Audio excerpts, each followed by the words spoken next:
વિવાહે ચ સંક્રાંતે મકર સંક્રાંતિના ઉત્સવ નિમિત્તે જે દાન આપવામાં આવે એ દાનના પુણ્યનો ક્ષય ન થાય.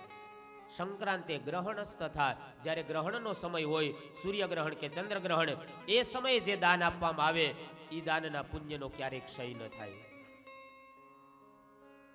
સંક્રાંતે ગ્રહણ તથા પુત્ર જન્મ, ઘરે દીકરા કે દીકરીનો જન્મ થાય અને જે દાન આપવામાં આવે, એટલે તો આપણે ત્યાં દીકરાનો જન્મ થાય તો પેંડા વેચવા, ગરીબોની કોઈ સેવા કરવા નીકળે.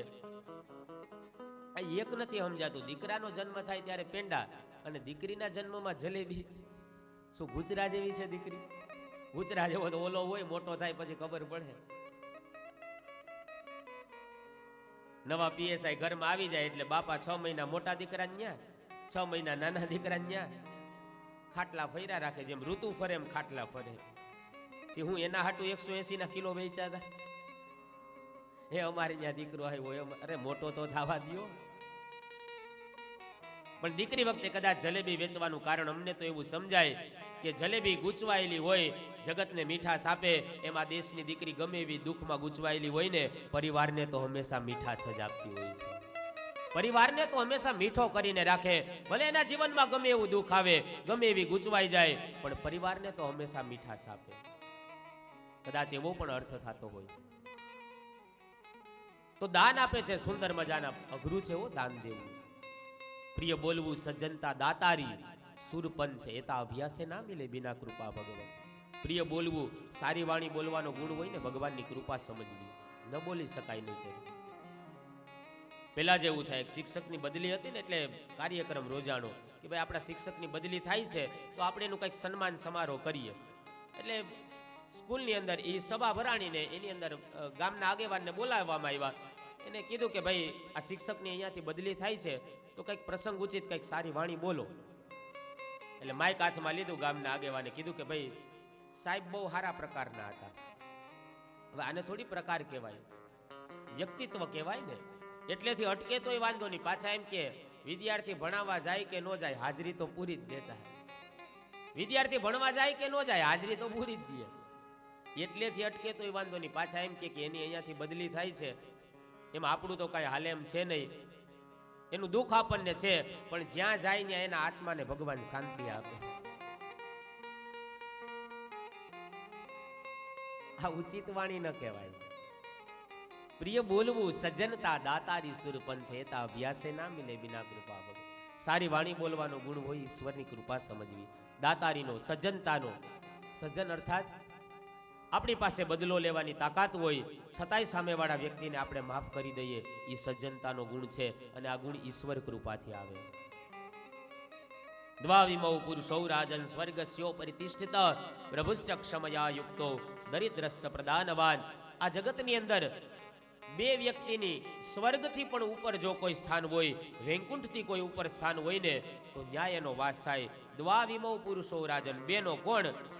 તો કે પ્રભુશ્ચ ક્ષમયા યુક્ત, જેની અંદર બદલો લેવાની તાકાત હોય છતાંય સામેવાળાને માફ કરી દે. અને બીજું દરિદ્ર ક્ષમયા યુક્તો, જે ગરીબ હોવા છતાં દાન આપે. આ બેની જગતની અંદર સ્વર્ગથી પણ ઉપર સ્થાને એનો વાસ થાય. તો સુંદર મજાના ગાયોના દાન આપે છે, વસ્ત્રોના દાન આપે છે, અનેક ધાતુઓના દાન આપે છે. ગોપ ગોવાળો ભેગા મળી આનંદ વિભોર બન્યા મહા ઉત્સવ મનાવે છે. દરેક ગોપીઓ એ ઉત્સવની અંદર જોડાય છે. દરેક ગોપીઓ અલગ અલગ પ્રકારની સામગ્રીઓ લઈ અને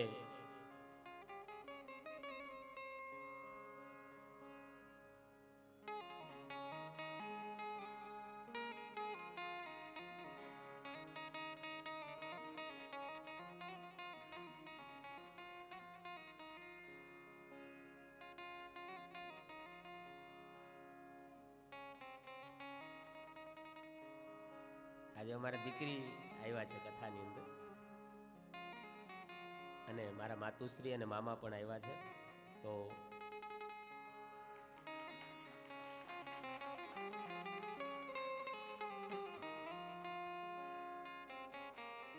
કઈરા બધાને જય શ્રી કૃષ્ણ. વાંધો નતો આવ્યો ને આવવામાં? આવું છે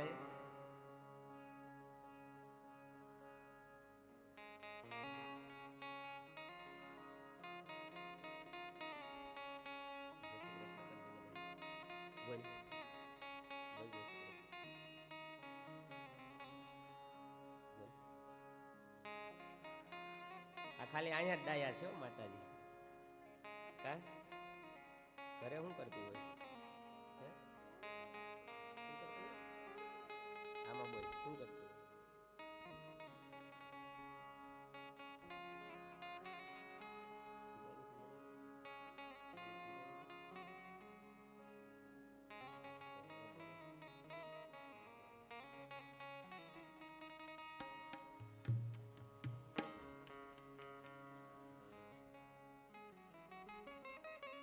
તો મહા ઉત્સવ મનાવે છે. ગોપીઓ બધી એ ઉત્સવ પ્રિય છે. ઉત્સવ પ્રિયા ખલુ મનુષ્યા, માણસ માત્ર એ ઉત્સવ પ્રિય હોય છે. ગોપીઓને ઉત્સવ મનાવવાનો આનંદ આવતો એની પાછળનું કારણ એ હતું કે જ્યારે જ્યારે નંદ બાબાના આંગણે નંદ ભુવનની અંદર જ્યારે જ્યારે ઉત્સવ હોય એટલે બધી જ ગોપીઓ ત્યાં ભેગી થાય. ઉત્સવની અંદર આનંદ આવતો એના બે કારણ હતા. એક તો એ ગોપીઓને આખો દિવસ ભગવાન શ્રી કૃષ્ણની સાથે રહેવા મળે, કૃષ્ણની લીલામાં એને સહયોગી બનવા મળે. અને બીજું કારણ એ હતું કે ગોપીને રસોઈની કાંઈ કાશ ન કરવી પડે. અને ગોપીઓને રસોઈની તો પહેલેથી આળસ હોય જ. આ હું તમને નથી કહેતો, આ તો ગોકુળની ગોપીની વાત છે. વળી ક્યાંક તમે મગજમાં ન લઈ.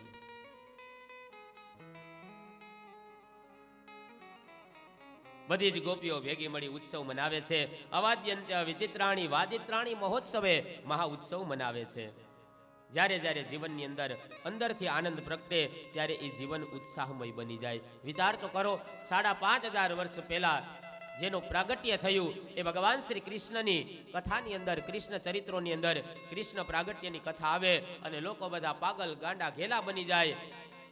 તો જે લોકો એ મહા ઉત્સવના સાક્ષી બન્યા હશે એના જીવનમાં કેટલો આનંદ હશે. જેને સાક્ષાત ભગવાનને નિહાળ્યા હશે એના જીવનનો કેટલો આનંદ હશે. 5,500 વર્ષ પછી આજે પણ શ્રાવણ મહિનામાં જન્માષ્ટમી આવે અને આખું ધર્મ, સનાતન ધર્મના અનુયાયીઓ પાગલ બની જતા હોય તો જ્યારે એ પ્રગટ થયો હશે ત્યારે એ લોકોની સ્થિતિ કેવી હશે. અનેક ગોપીઓ મહા ઉત્સવ મનાવે છે. ઉત્સવની અંદર એ જ સમયે નોમનો દિવસ છે. ઉત્સવ મનાવ્યો, દસમ 11 ગઈ, 12 તિથિ આવે છે. ભાગવતજીમાં તો કથા નથી પણ ગર્ગ આદિ સંહિતાઓમાં એવી કથા મળે છે કે 12ના દિવસે ભગવાનના પરમ ભક્ત એવા ભોળાનાથ ભગવાનના દર્શન કરવા માટે ગોકુળમાં પધારે છે. કૈલાસની અંદર ભગવાન ભોળાનાથને એંધાણ મળ્યા કે હું જેનો જપ કરું, જેને નિત્ય હું યાદ કરું છું એ તત્વ આજ ગોકુળની અંદર પ્રગટ થઈ ચૂક્યું છે. અને એ સમયે ભોળાનાથ એ ભગવાનના દર્શન કરવા માટે થઈ અને એને લાલસા જાગે છે.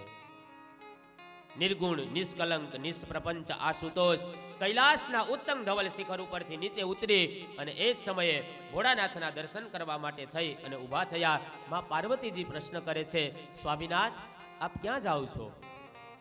મહાદેવજી કહે છે, દેવી મારે મારા ઈષ્ટના દર્શન કરવા માટે જવું છે.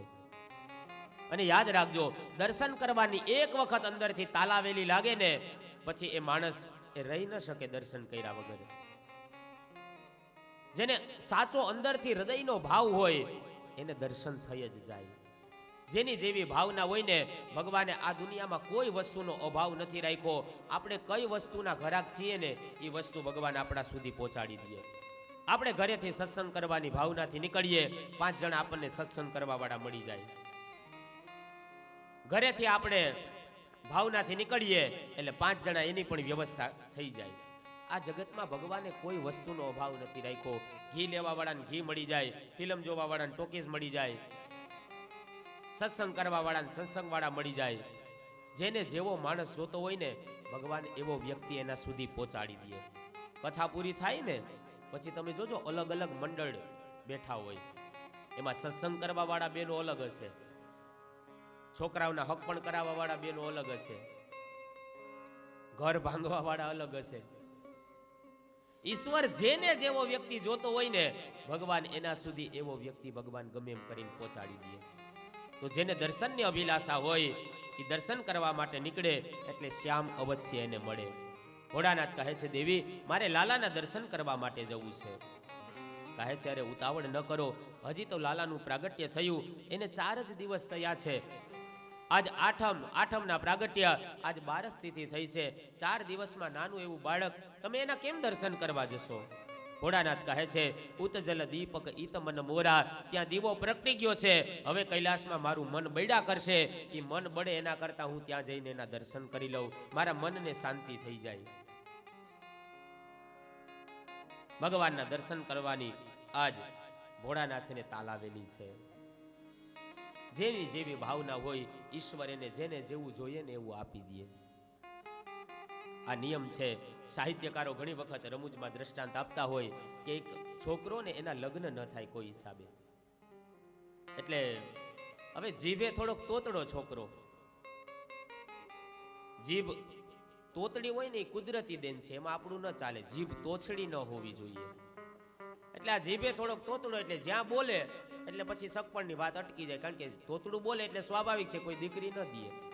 એટલે એના કાકા એને સમજાવ્યું કે બેટા હવે આપણે જ્યાં જોવા જઈએ ને ત્યાં તું એક કામ કરજે, તારે બોલવાનું નહીં, અને બોલવું પડે ને તો ઇંગ્લિશ શબ્દ બોલવાના, ઓકે, ગુડ, યસ, એમાં કે તોતડાપણું નહીં આવે.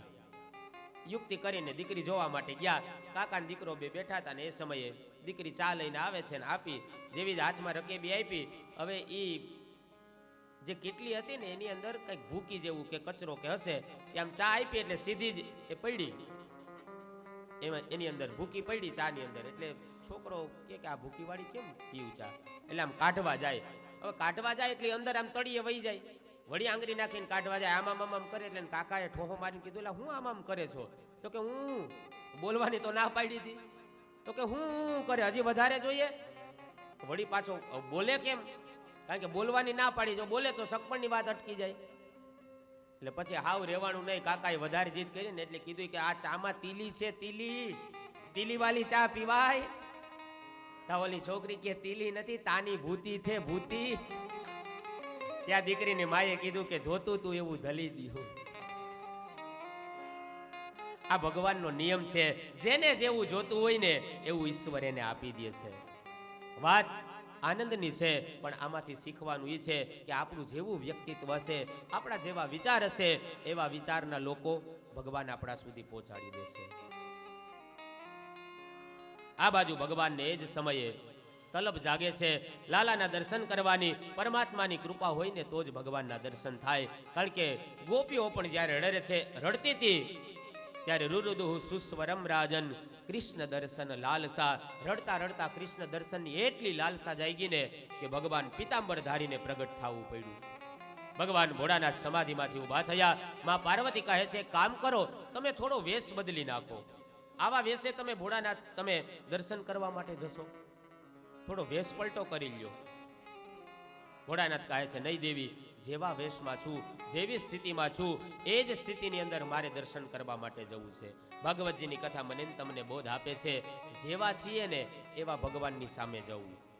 ઘણા તો એટલા બધા તૈયાર થાય કે ભગવાનના દર્શન કરવા જાય, ભગવાનને દર્શન દેવા જાય એ ખબર ન પડે, એટલા બધા આમ ઓલા થથેડા લગાડે. પણ જેવા છીએ એવા ભગવાનની સામે હાજર થઈ જવું. નિર્મલ મન જન સોમોહી પાવા, મોહી કપટ છલ છિદ્ર ન ભાવા. ભગવાનના દર્શન કરવામાં કોઈ દિવસ છલ કપટ લઈને ન જવું, જેવા હોય એવા. વિચાર કરો, અહીંયા આપણે કથા મંડપમાં આવીએ છીએ, અહીંયા ગેટ ઉપર એવો એક મશીન રાખી દીધું હોય કે ભાઈ જે વ્યક્તિ નિષ્પાપી હોય એ જ વ્યક્તિ આ મંડપની અંદર આ હોલમાં પ્રવેશ કરી શકશે. અને પ્રવેશ કરવા, અને જો ખરાબ વિચારવાળો વ્યક્તિ કે એવું કઈ હશે મનની અંદર કપટ, તો લાલ લાઈટ થાહે, અને સારા વિચારનો વ્યક્તિ હશે તો લીલી લાઈટ થાહે. સાચું કયો, આખા દિવસમાં ક્યારેય લીલી લાઈટ થાય? કોઈ અંદર પગ મૂકે, અરે પેલા તો શાસ્ત્રીજીનો જ વારો આવે, શાસ્ત્રીજી પગ મૂકે તાજ લાલ લાઈટ થઈ જાય કે બહાર રહેજો બાપા.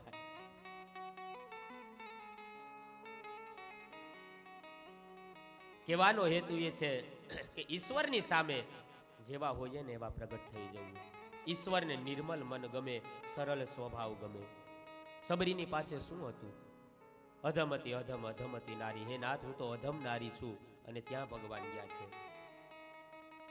કહે છે આ બાજુ ભગવાન ભોળાનાથ કહે છે જેવા વેશમાં છું એવા વેશમાં હું જઈશ. કારણ કે ઉપરથી ઉજડા એવા હૃદયના એ બધા મેલા, જણાતા સ્વજનો એવા મળે ત્યારે ભયંકર છે. જગતના ઝેર પીનારા બધા શંકર નથી હોતા, અને હોય છે અંદર એવા બધા બહાર નથી હોતા. ભગવાન શંકર કહે છે, નહીં દેવી, હું જેવા વેશમાં છું એવા વેશની અંદર હું ભગવાન ભોળાનાથના દર્શન કરવા માટે જઈશ. અને એ ભોળાનાથ દર્શન કરવા માટે જાય છે. અને કેવું ભોળાનાથનું સ્વરૂપ છે.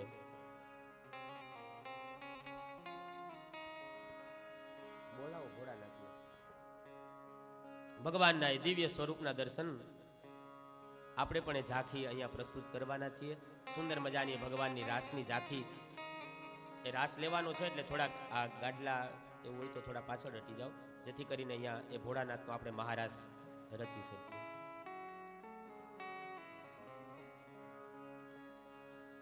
એક બાર શ્રી ભોલે ભંડારી, एक बार श्री भोले भंडारी बनकर ब्रिज की नारी गोकुल में आ गए, ओ गोकुल में आ गए। एक बार श्री भोले भंडारी बनकर ब्रिज की नारी गोकुल में आ गए, ओ गोकुल में आ गए। पार्वती ने मना किया पर ना माने त्रिपुरारी, गोकुल में आ गए, ओ गोकुल में आ गए। पार्वती ने मना किया पर माने ना त्रिपुरारी, गोकुल में आ गए, ओ गोकुल में आ गए।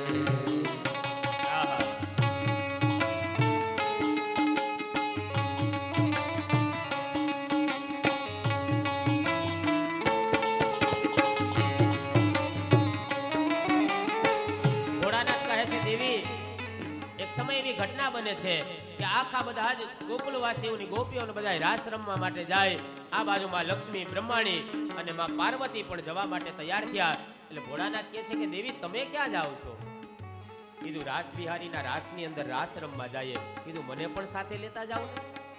કીધું પણ ત્યાં ગોપીઓને એન્ટ્રી હોય છે, ત્યાં તમે ન આવી શકો રાસની અંદર. કીધું જીદ પકડી છે ભોળાનાથ, યોગી હઠ છે. मेरे भोले स्वामी कैसे ले जाऊं तुम्हें रास में, ओ मोरे भोले स्वामी कैसे ले जाऊं तुम्हें रास में। ओ मोरे भोले स्वामी कैसे ले जाऊं तुम्हें रास में, ओ रे शिवा वहाँ कोई न जावे इस रास में। रास करेगी ब्रिज की नारी, अरे रास करेगी ब्रिज की नारी, मानो बात हमारी गोकुल में आ गए, गोकुल में आ गए।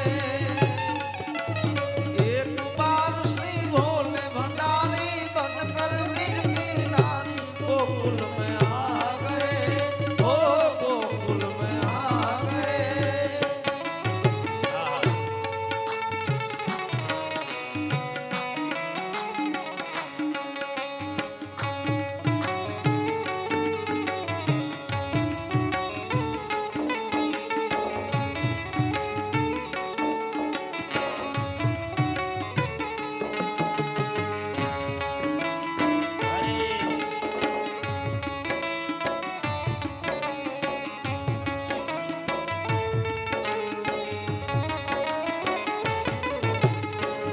આ બાજુ માં પાર્વતી કહે છે સ્વામીનાથ તમને કેવી રીતના લઈ જવા? ત્યાં તો માત્ર ને માત્ર આ ગોપીઓનો મહારાજ છે. ભોળાનાથ વળી વિનંતી કરે છે, દેવી ભલે ને તમે કયો તો હું સાડી પહેરી લઉં, કયો તો માથે ચૂંદડી ઓઢી લઉં, ગોપીનું રૂપ ધારણ કરી લઉં, પણ મારે મહારાજની અંદર જોડાવું છે. અને એ સમયે ભોળાનાથ માં પાર્વતીને વિનંતી કરતા કહે છે, હે દેવી ऐसा सजा दे मुझको कोई न जाने इस राज को, ऐसा सजा दे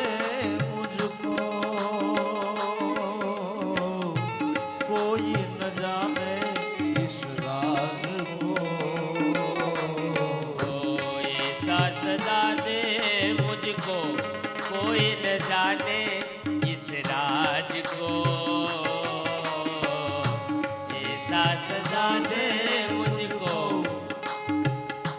कोई न जाने इस राज को, सहेली है ये मेरी,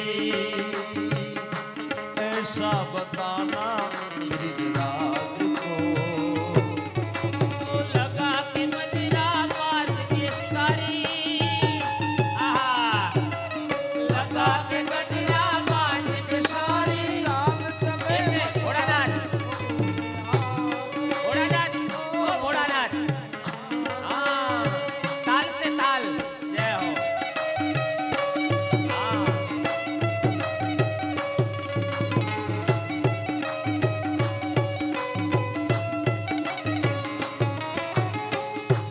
ऐसे बजाए बंसी,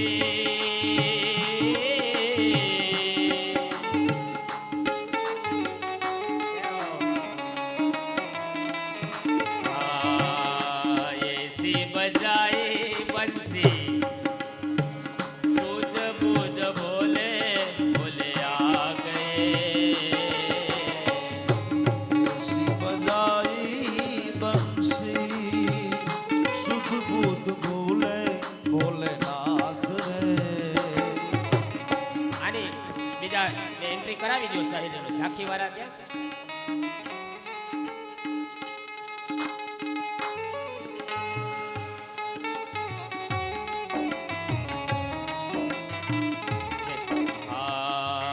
ऐसी बजाए बंसी, सूझ बूझ भूले भोलेनाथ रे, ऐसी बजाई बंसी, सुध बुध भूले भोलेनाथ रे। आई गए शंभू, समझ गए बिजनार रे, आई गए शंभो समझ गई सब बजनार रे। आप सक गई जब सर से सारी, आप सक गई जब सर से सारी, मुस्कुराए बनवारी गोल में आ गए, वो गोल में आ गए, एक बार हो गए भंडारी, बनकर ब्रिज की नारी गोल में आ गए, ओ गोकुल में आ गए, वो गोल में आ गए, ओ गोकुल में आ ભગવાન ભોળાનાથ સીધા જ ગોકુળની અંદર પધારે છે. દિવ્ય ભગવાન ભોળાનાથના જ્યારે ગોકુળની અંદર આગમન થયા, સાધુનું રૂપ લઈને ગોકુળમાં આવે છે અને એ સમયે ભોળાનાથ જેવા ચાલે છે, નાના નાના બાળકો ભોળાનાથની પાછળ કોઈ ધૂળ ઉડાડે, કોઈ પથરાઓ મારે, કહે એ બાવો આવ્યો, બાવો આવ્યો, બાવો આવ્યો, આમ બધા મસ્કરી કરવા માંડ્યા. ભોળાનાથે મનોમન નક્કી કરી લીધું કે મને ખબર છે ભગવાનના માર્ગ ઉપર જ્યારે ડગલા ભરીએ, જ્યારે ભગવાનના દર્શન કરવાની ઈચ્છાથી જ્યારે ઘરેથી નીકળીએ, જ્યારે મંદિરે જતા હોઈએ, ત્યારે લોકો નિંદારૂપી પથરા તો મારવાના જ છે. જેને જેને ભગવાનના દર્શન કરવા છે એને લોકોની નિંદા સહન કરવી જ પડશે. ભોળાનાથ કહે છે તમારે જે કરવું એ કરો, જે મસ્કરી કરવી હોય એ કરો, પણ મારે તો બસ કેવલ અને કેવલ શ્યામના દર્શન કરવા છે. અને એ સમયે ભગવાન ભોળાનાથ જેવા જ ગોકુળમાં બધી જ ગોપીઓ પૂછે છે, અરે તમે તો સાધુ, તમે તો શંકર જેવા લાગો છો. ભોળાનાથ કહે છે અરે હું શંકર જ છું, મનમાં કહે છે તમે ક્યાં મને ઓળખો છો, પણ સાધુનો વેશ ધારણ કર્યો તો ને. કહે છે તમને જ્યોતિષ જોતા આવડે છે? ભોળાનાથે મનમાં વિચાર કર્યું જરૂર મારા ઠાકોરજીએ કંઈક લીલા કરી છે. કીધું હા હા મને જ્યોતિષ જોતા આવડે ને. કીધું અમારે ત્યાં અહીંયા નંદબાબાને ત્યાં નાના લાલાનો જન્મ થયો છે, ચાલો ને એનું જ્યોતિષ જોઈ દો ને. કીધું ચાલો ચાલો તમારી સાથે આવું. અને એ સમયે બધી જ ગોપીઓ લઈ આવે છે ભોળાનાથને નંદ ભુવનમાં. કહે છે અરે ઓ નંદરાણી શું કરે છો? અમે એક જ્યોતિષીને લઈ આવ્યા, હાલો આપણે લાલાના જોશ સુવડાવીએ. જેવા જ માં યશોદા બહાર આવ્યા અને એ સમયે એ સાધુના વેશની અંદર રહેલા ભોળાનાથને જોયા, એકદમ ડરી ગયા. અરે રે, મારે લાલાના જોશ નથી જોવડાવવા. આ જોતો ખરા, તમે કોને લઈ આવ્યા છો? આના ગળામાં સર્પ છે, આવું ભયંકર સ્વરૂપ છે. મારો લાલો આને જોઈને ડરી જાય, મારે જોશ નથી જોવડાવવા. ભોળાનાથે કીધું, અરે રે, છેટ કૈલાસ પર્વત ઉપરથી અહીંયા ગોકુળમાં ધક્કો ખાધો અને મને લાલાના દર્શન નહીં થાય? ભગવાન ઠાકોરજીએ વિચાર કર્યો, મારો ભક્ત છેટ કૈલાસથી આવ્યો છે, મારે એને દર્શન દેવા પડશે. અને એ સમયે ભગવાન ઘોડિયામાં સૂતા સૂતા ભગવાન રડવા લાગ્યા. જેવા જોર જોરથી ભગવાન રડે છે, માં યશોદા કહે છે, આને તમે છોડી આવો, જ્યાંથી લઈ આવ્યા હોય, મારે જોશ નથી. એમ કહી અને સીધા લાલાના પારણા પાસે જાય. લાલો રડવા માંડ્યો. જેવો જ લાલો રડતો તો એ સમય નાના એવા રમકડા લઈ વળી લાલાના ઘોડિયામાં નાખે. જેવું જ રમકડું લાલાને આપે તો લાલો વોલ્યુમ વધારે. વળી પોપટ જેવું રમકડું આપે, વળી રમકડું હાથમાં દે તો વળી લાલો વોલ્યુમ વધારે. માં યશોદા ડરી ગયા. વિચાર કર્યો, મારા લાલાને કોઈની નજર તો નહીં લાગી હોય ને? જો આ માનો સહજ સ્વભાવ છે, બાળક ભૂખ્યું થયું હોય ને રડે ને તો એ માં એમ વિચારે કે મારા લાલાને કોકની નજર લાગી ગઈ. કીધું, નજર નહીં, એક કામ કરું, ઓલા જ્યોતિષી આવ્યા ને એને પૂછું, એને નજર ઉતારતા આવડે કે નહીં? માં યશોદા દોડીને બહાર આવ્યા. અરે બાપજી, બાપજી, તમારું એક કામ છે. હા હા, બોલો બોલો. ભોળાનાથ સમજી ગયા, જરૂર મારા ઠાકોરજીએ પાછી કઈક લીલા કરી છે. કીધું, હા બોલો ને, શું કામ છે માં? કીધું, તમને નજર ઉતારતા આવડે છે? ભોળાનાથ સમજી ગયા કે આ તો મારા ઠાકોરની લીલા છે. કીધું, હા હા માં, અમને નજર ઉતારતા આવડે. જ્યોતિષનું તો હમણાં ચાલુ કર્યું. અમારો જૂનો બાપદાદાનો ધંધો તો નજર ઉતારવાનો જ છે. કીધું, તો એક કામ કરો ને, મારા લાલાની નજર કીધું લઈ આવો તમારા લાલાને, હમણાં એને છાનો રાખી દઉં. અને એ સમયે જેવા જ માં યશોદા લાલાને લઈ અને સીધા જ ભોળાનાથની પાસે લઈ આવે. કીધું, ઉતારો હવે નજર. કીધું, એમ નજર ન ઉતરે, મારી ગોદમાં આપવો પડે તમારે. આ બાજુ લાલો તો સતત ને સતત રડે છે. માં યશોદાએ વિચાર કર્યું, ક્યારે છાનો રીએ લાલો, ક્યારે છાનો રીએ? ભોળાનાથ કે મારી ગોદમાં આપો. માં યશોદા વળી કે છે, અરે ગોદમાં કેવી રીતના આપું? તમારા કંઠની અંદર ગળામાં આ ભયંકર સાપ છે, ક્યાંક મારા લાલાને દંશ તો નહીં મારી દે ને? ભોળાનાથ મનમાં હસતા હસતા કહે છે, તમારો લાલો તો મોટો થઈને નથૈયો બનશે. આવા તો કંઈક કાલીય નાગને નાથવાનો છે, માટે માં ચિંતા ન કરો. અને એ સમયે કહે છે, લાવો મારી ગોદમાં. અને જેવા જ લાલાને ગોદમાં આપે છે અને એ સમયે ભગવાન ભોળાનાથ લાલાની સામે જોવે અને લાલો ભગવાન ભોળાનાથની સામે જોવે. હરિહર એક સ્વરૂપ, એમાં અંતર નવ ધરસો, ભોળા બુદરને ભજતા ભવસાગર તરસો. હરિ અને હરની દ્રષ્ટિનું મિલન થાય. હરિ અને હર બંને એક થયા છે. લાલો શાંત થયો. માં યશોદાની ગોદમાં લાલાને આપીને કીધું, માં તમે અહીંયા વચમાં ઉભા રહ્યો, મારે તમારી પ્રદક્ષિણા કરવી છે, મારે તમારા ફરતે રાસ રમવો છે. આવો આપણે પણ સાથે મળી અને ભોળાનાથની સાથે એ રાસલીલાના દર્શન કરીએ. ડાક ડમરૂ વાગે ને શિવ તાંડવ નાચે, ભોળો તાંડવ નાચે, મને વાલું વાલું શિવજીનું નામ લાગે. ડાક ડમરૂ વાગે ને શિવ તાંડવ નાચે, શિવ તાંડવ નાચે, મને વાલું વાલું શિવજીનું નામ લાગે. આજે સહેલીઓ આવે, આવી રીતના તાલીઓનો તાલ આપો. એ સહેલીઓ આ હાથ ઊંચા કરો. તમે આવો છો એનું કહું છું, આવો છો એનું. હા, મરુવા કે દેશી તાંડવ ના, એ ભોળો તાંડવ નાચે, મને વાલું વાલું શિવજીનું નામ લાગે.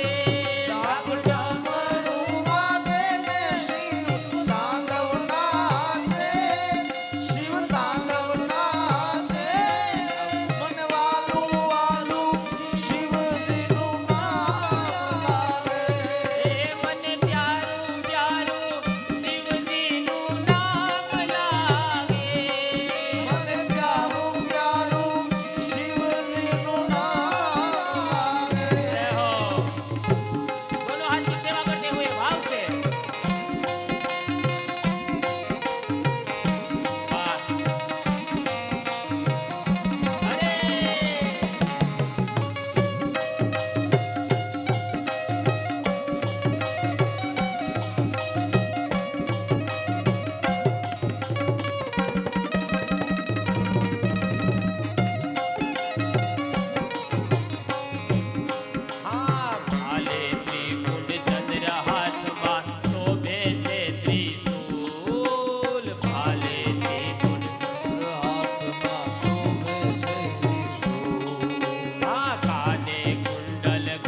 મારા દીન દયાલા નંદલાલા આય રહિયાલા કૃષ્ણ કૃપાલા બંશીવાલા બનવારી કામન સુખકારી મિત્ર મુરારી ગયે વિશારી ગિરધારી ગિર ગયે વિશારી ગિરધારી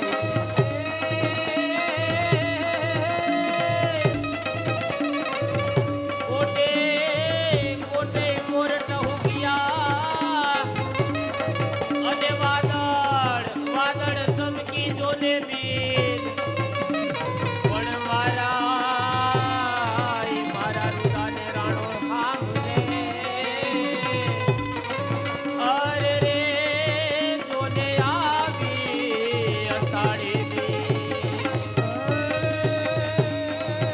સર પર સર સંધાર યમન કર મરધર મરધર કર કર મેર કરે હરિ હર સુર યવન યતિ વર મન વર મન હરિયતિ વર હરખ ભરે નિજ બદ બદ બુલાટ બલાટ નટ વટ લાટ નટ વટ સમર નમે કહ રાધે પ્યારી ને બલિહારી ગોકુળ આવો ગિરધારી તમે ગોકુળ આવો ગિરધારી તમે ગોકુળ આવો ગિરધારી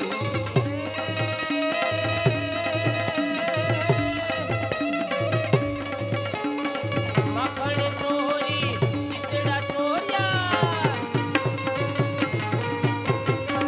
મખણ ચોરી ચિતડા ચોર્યા આલ્યો મથુરા મિલે કાનુડા તારી લીલા ન્યારે કે જાઉં તુજને બલિહારી કાનુડા તારી લીલા ન્યારી કે જાઉં તુજને બલિહારી કાનુડા તારી લીલા ન્યારી કે જાઉં તુજને બલિહારી કાનુડા તારી લીલા ન્યારી કાનુડા તારી વાલીડા તારી લીલા ન્યારે કે જાઉં તુજને બલિહારી કાનુડા તારી લીલા ન્યારી કે જાઉં તુજને બલિહારી કે જાઉં તુજને બલિહારી કે જાઉં તુજને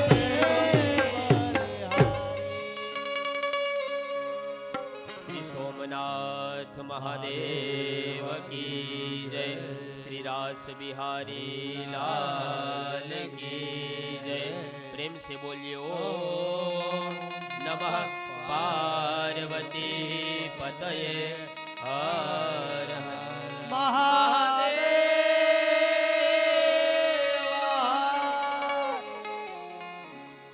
આ શિવજી તમે તાંડવ રમી શકશો કે આ હોલ પડી જશે તાંડવ રમશો તો નથી રમવું આપણે થોડી મિનિટ માટે આપણે દરરોજના કથાના નિયમ મુજબ 10-15 મિનિટ આપણે બ્રેક રાખી ત્યાર પછી ભગવાનના ચરિત્રોની કથાની અંદર પ્રવેશ કરશું.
तेरा पार कैसे पाऊं, टूटी हुई वाणी से गुणगान कैसे गाऊं, करता नहीं मैं कुछ भी, सब काम हो रहा है, करता नहीं मैं कुछ भी, सब काम हो रहा है। करते हो तुम कन्हैया, तेरा काम हो रहा है, करते हो तुम कन्हैया, तेरा काम हो रहा है, आपकी कृपा से सब काम हो रहा है। हे प्रभु, आपकी कृपा से सब काम हो रहा है।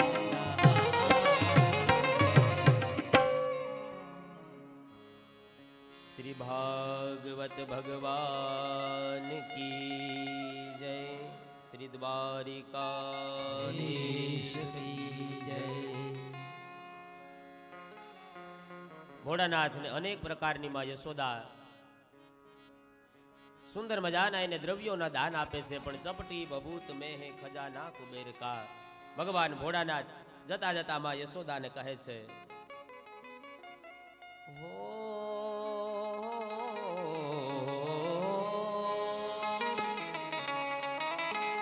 ना चाहिए तेरी दौलत दुनिया और न कंचन माया, अपने लाल का दर्श करा दे, मैं दर्शन को आया। ना चाहिए तेरी दौलत दुनिया और न कंचन माया, अपने लाल का दर्श करा दे, मैं दर्शन को आया। नगर में जोगी आया, आके अलग जगाया, अजब है तेरी माया, डम डम डमरू बजाया, ओ सबसे बड़ा है तेरा नाम भोलेनाथ, भोलेनाथ, भोलेनाथ, भोलेनाथ, भोलेनाथ, भोलेनाथ। અનેક પ્રકારના દ્રવ્યો આપે છે. ભોળાનાથ કહે છે, માં મારે તો બસ માત્ર ને માત્ર બાલમ મુકુંદમ મનસા સ્મરામી, હું તો એ બાલ મુકુંદના દર્શન કરવા માટે આવ્યો છું. જેને દર્શનની તાલાવેલી હોય, ભાગવતજી સમજાવે, એને ઈશ્વર ગમે ત્યાંથી દર્શન આપે. વિચાર તો કરો, એક સામાન્ય બીડીની તલપ લાગે, એક સામાન્ય ચાની પ્યાલીની તલપ લાગે, અને આ 20 મણની કાયાને ઉઠાવી અને એ નાની એવી પ્યાલી આ 20 મણની કાયાને કથા મંડપમાંથી બહાર લઈ જાય. વિચાર કરો, જેને સામાન્ય ચાની પ્યાલીની તલપ લાગે અને કથા મંડપની બહાર આ કાયાને લઈ જાય, તો જેને ભગવાનના દર્શનની તાલાવેલી હોય એ કૈલાસથી ગોકુળ ન પધારે? બસ એના માટેની તલપ હોવી જોઈએ. કહે છે, મારે માં તારા કોઈ સોના ચાંદી જવેરાત આદિના દ્રવ્ય નથી જોતા, મારે તો બસ લાલાના દર્શન કરવાતા. માને કહે છે, માં હવે હું ફરી પાછો સમાધિમાં બેસવા જાઉં છું, તમે અહીંયા નંદભુવનમાં ઉભા રહ્યો, મારે તમારી પરિક્રમા કરવી છે. અને ભોળાનાથ પરિક્રમા કરતા જાય, અલખનો આરાધ કરતા જાય, અલખ નિરંજન પરિક્રમા કરે છે.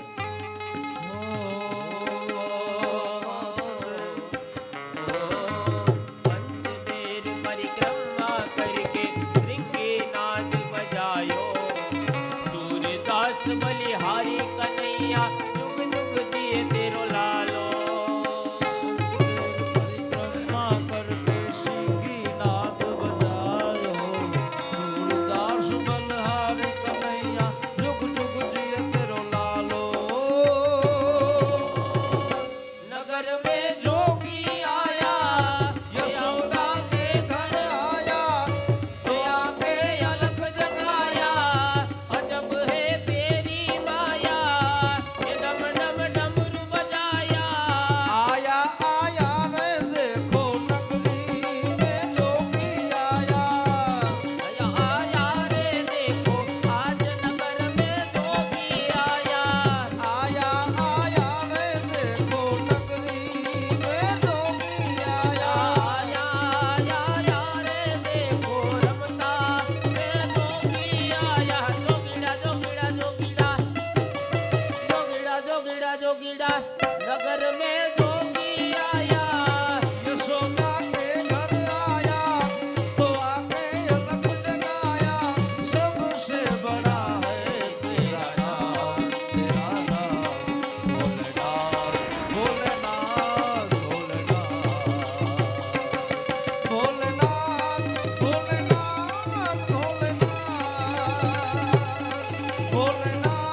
ભગવાન ભોળાનાથ લાલાના ઠાકોરજીના દર્શન કરી સીધા જ કૈલાસ પર્વત ઉપર ફરી પાછા સમાધિમાં બેસી જાય.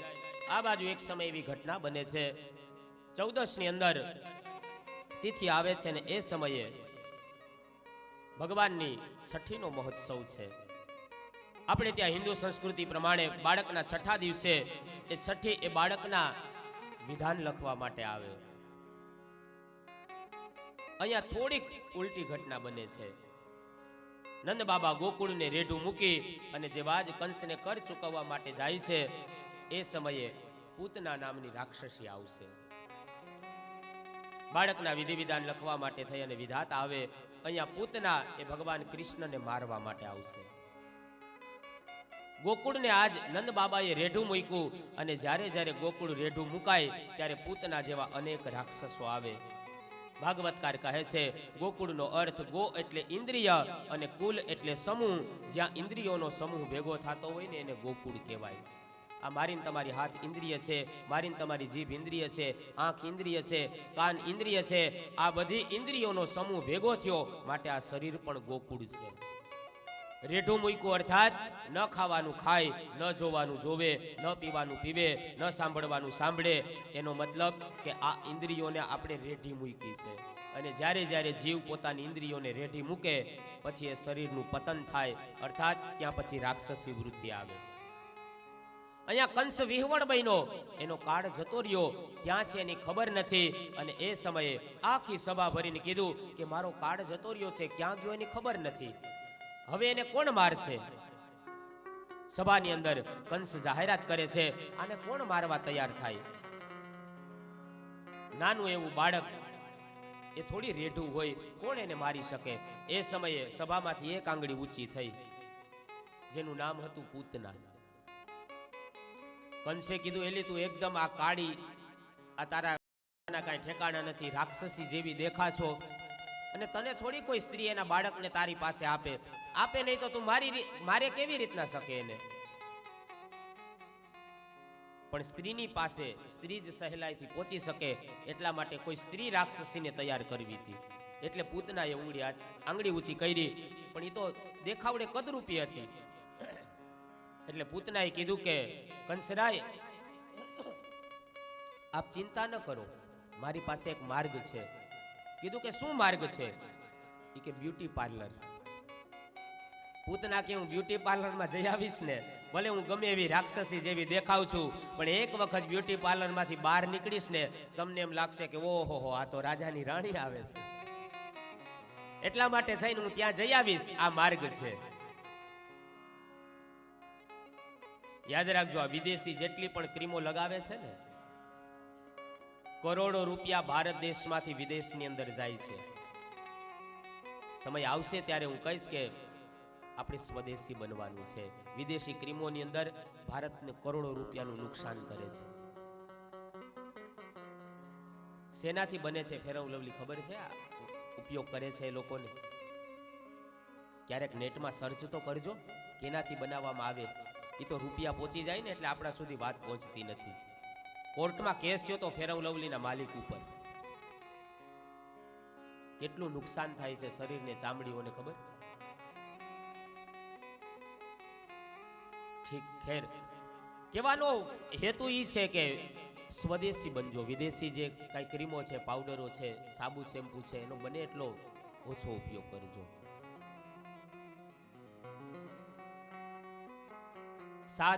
7 અબજ 6 અબજની આસપાસ આપણી ભારતની વસ્તી છે ને.